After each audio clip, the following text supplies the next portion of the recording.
I was sitting in the middle of my own lake fishing pole, in one hand, a cold soda in the other, when a police car screeched up with lights flashing. "You're trespassing," the officer barked.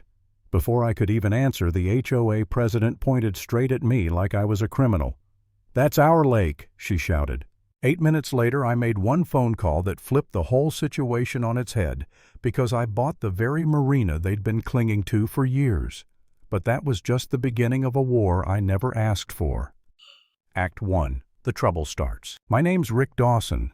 I'm 52, retired from oil engineering, and I thought I'd finally found peace on a 48-acre ranch outside Winslow Bend, Arizona. The land came with a spring-fed lake, clear water, willow trees, rocks scattered along the bank. It was perfect. I didn't move there for drama. I wanted cows, goats, my dog Tex, and my late brother's old fishing boat. But I didn't know that the neighborhood next door, Lake Hill Estates, had been using that lake like their own pool for decades. Their HOA acted like they owned the place.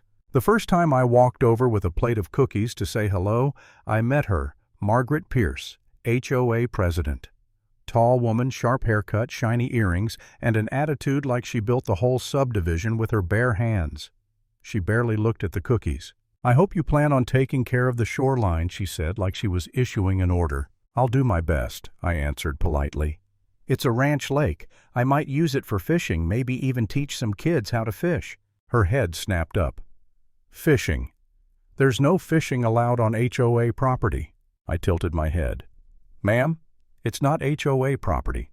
That lake's on my ranch." Her smile disappeared. "We'll see about that." From that moment, the air turned sour. My private property sign disappeared overnight. Teenagers jumped off my dock and ran when I walked out. An HOA man knocked on my door with papers claiming he had permission to cut a tree on my land. I mailed copies of my deed and a map to the HOA office. They never responded. Then came the barbecue. Loud music, folding chairs, kids splashing in the lake, someone floating a cooler like it was a community pool. I asked them to leave nicely at first.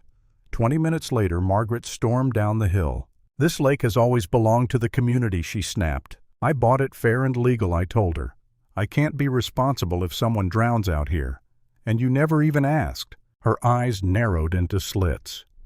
The next morning, I found my boathouse broken into fishing poles, snapped, my brother's old tackle box smashed, and the words HOA property spray-painted across the wall. That was the day I put up cameras.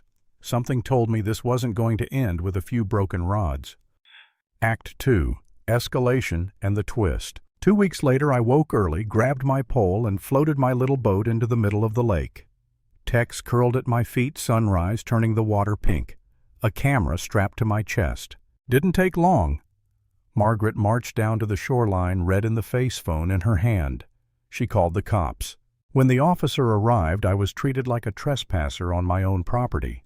"Do you have proof?" he asked. "My deed's in my truck," I said. But inside I felt humiliated. What good was a piece of paper if nobody believed me? For the first time I thought maybe I'd made a mistake buying this ranch. Maybe I should have picked somewhere quieter. I even thought about packing up and leaving the lake alone. Was I the fool here, fighting a whole HOA by myself? But then I looked at Tex. I looked at the water shimmering in the morning light. I'd worked too hard, paid too much, and loved this place too deeply to let some bully push me out. So I made one quiet phone call, not to a lawyer, but to Greg, my buddy, who's a real estate broker. "Find out who owns that marina on the east side," I told him. Minutes later, he called back. "It's for sale. The HOA doesn't own it. Their lease is almost up." That afternoon, I signed the papers. The entire marina launch dock's shoreline road access was mine. They just didn't know it yet. The very next morning, Margaret showed up again. But this time, no police. She had a crowbar.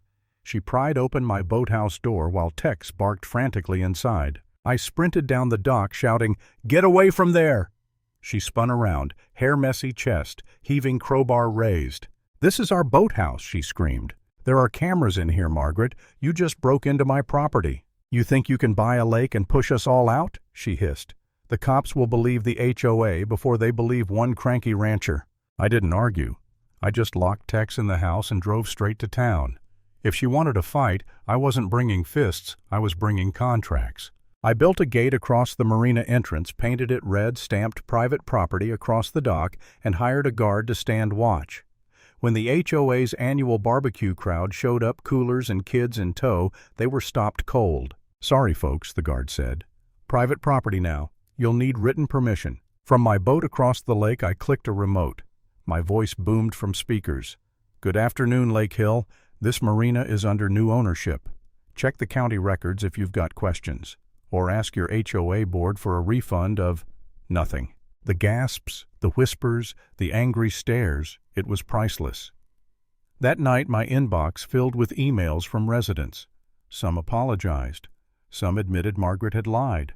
One wrote, "We thought you were the bad guy."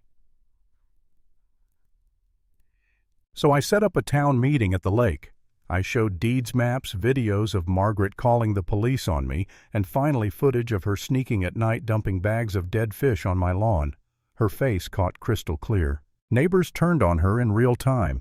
"You told us he was lying." Someone yelled, "You made us waste HOA money on a lawsuit." Margaret sputtered, tried to call it fake, and then shoved through the crowd and ran off. For the first time, I thought I might actually win. Act 3. The collapse. But the war wasn't over. Margaret mailed me a shaky handwritten apology, said she didn't want to lose her little bit of power. I didn't buy it. Then their treasurer Carl set my dock on fire.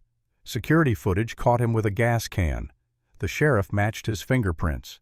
He was arrested, humiliated in front of the same neighbors he'd tried to impress. I thought that would break them. It didn't. Margaret came back with bigger guns, literally a land developer named Evelyn Property Group. They drew up glossy plans showing my lake circled in red, 200 new houses, a floating restaurant.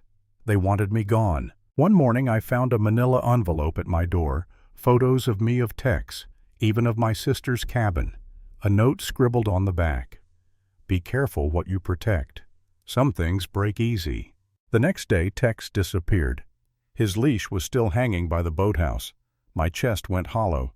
They had taken my dog. I called the sheriff, and then I called the feds.